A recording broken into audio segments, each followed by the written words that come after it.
உப்புடைய கிரியாட்டியை நம்ம சரி பண்றதை பார்ப்போம். கணையம் கெட்டு போனாலும் சரி பண்றதை பார்ப்போம். சட்னியாவும் எடுத்துக்கலாம், கடைசலாவும் எடுத்துக்கலாம், சூப்பாவும் எடுத்துக்கலாம்.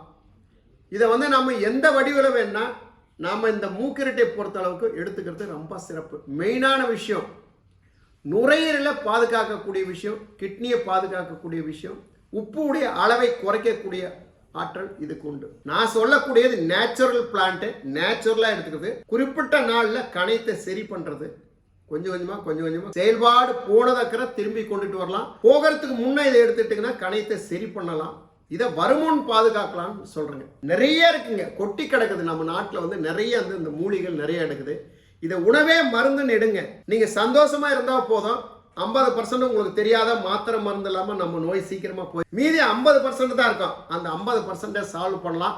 நம்ம மாதிரி தமிழ் மருத்துவங்கள் நிறைய இருக்கு, நீங்க பயப்பட வேண்டிய அவசியம் இல்லை.